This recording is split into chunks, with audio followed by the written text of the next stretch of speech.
محرم میں جو کچھ کر رہے ہیں، خدا کی قسم اللہ نے 1.25 لاکھ پیغمبروں کو اس کام کے لیے نہیں بھیجا کہ جو محرم میں یہ کرے گا وہ جنت میں جائے گا، جو یہ نہیں کرے گا وہ کہاں جائے گا؟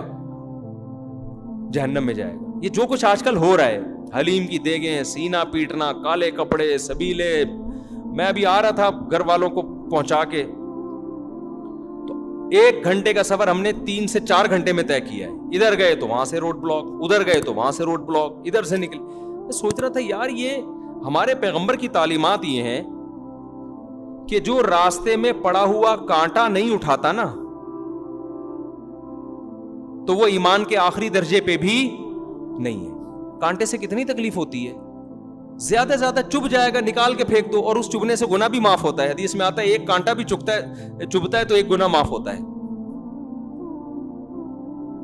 تو اس کانٹے کو جو نہ ٹریفک کو روک رہا ہے، لوگ اس کانٹے سے ٹاپ کے بھی گزر سکتے ہیں، اس سے گلی بند نہیں ہو رہی اس کانٹے سے، وہ اگر پڑا ہوا ہے نا اور آپ اٹھاتے نہیں ہو اس کانٹے کو تو پیغمبر کے مطابق آپ ایمان کے آخری درجے پہ بھی نہیں ہو۔ حدیث میں آتا ہے ایمان کے نا 70 سے زیادہ شعبے ہیں، سب سے اعلیٰ شعبہ تو کلمہ توحید ہے، اس سے بڑی اسلام میں کوئی نیکی نہیں ہے۔ سب سے کم درجہ کیا ہے؟ اماطۃ الاذی عن الطریق، راستے میں کوئی بھی تکلیف دہ چیز ہے، کانٹا پڑا ہوا ہے، کوئی پتھر رکھا ہوا ہے، اس کو راستے سے ہٹا دینا، ڈالنا نہیں، راستے سے۔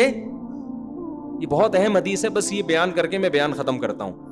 اس کو راستے سے اگر آپ نے نہیں ہٹایا تو اس کا مطلب آپ ایمان کے 73ویں مقام پر بھی نہیں ہو، بے ایمان ہو۔ سیدھا سیدھا ترجمہ یہ ہوگا حدیث کا، وہ بے ایمان ہے، وہ اسلام کے دعوے میں سچا نہیں ہے، وہ جھوٹ بولتا ہے کہ میں مسلم ہوں۔ تو پیغمبر صلی اللہ علیہ وسلم کی جو حدیث ہے نا، اس کا مفہوم کیا ہے کہ جس میں اتنی بھی سینس نہیں ہے، لوگوں کے ساتھ خیر خواہی کا اتنا بھی جذبہ نہیں ہے۔ ہم یہ نہیں کہہ رہے کہ روزانہ لوگوں کو کھانا کھلاؤ، دیگیں کھلاؤ، وہ بھی اسلام کا حکم ہے، لیکن اگر کچھ بھی نہیں کر رہا تو آخری درجہ جس سے وہ کم از کم یہ کہہ سکتا ہے کہ آئی ایم اے مسلم، میں کیا ہوں؟ یہ مسلم ہوں۔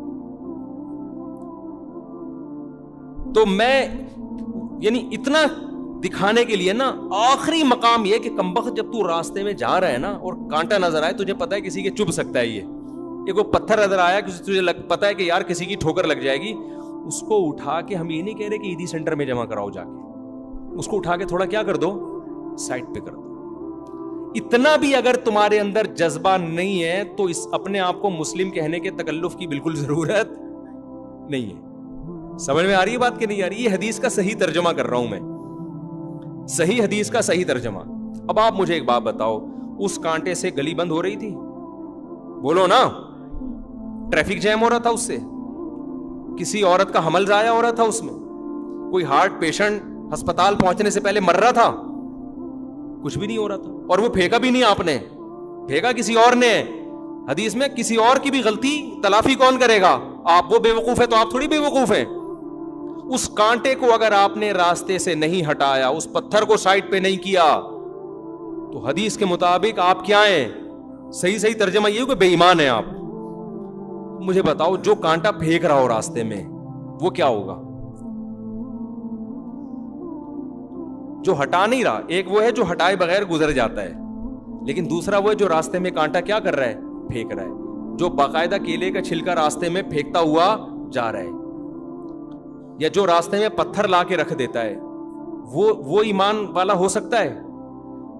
بولو نا بھائی، یہ تو اس سے بھی زیادہ بدبخت ہے کہ جو کانٹا پراپر طریقے سے پھینک رہا ہے باقاعدہ۔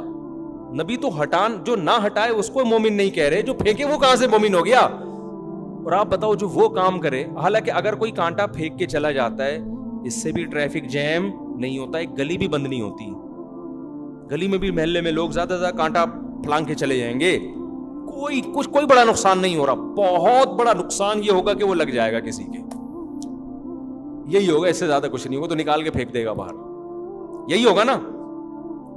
لیکن آپ مجھے بتاؤ، ایسی ایکٹیویٹیز، ربیع الاول ہو یا محرم ہو یا سفر ہو یا کوئی بھی ہو، میرا مقصد کسی مکتبہ فکر پہ طنز کرنا نہیں ہے، میرا مقصد اسلام بتانا ہے۔ وہ میں کروں تو بھی غلط ہے، وہ شیعہ کریں تو بھی غلط، وہ بریلوی کریں تو بھی غلط، وہ اہل حدیث کریں تو بھی غلط، وہ دیوبندی کرے تو بھی غلط، وہ کوئی بھی کرے تو بھی غلط ہے۔ وہ کیا ہے؟ ایسا کام کرنا جس سے راستے کیا ہو جائیں؟ بند ہو جائیں۔ جس سے آپ کے پورے ملک کا نظام کیا ہو جائے؟ معطل. تو کیا یہ پیغمبر کی تعلیمات ہو سکتی ہیں؟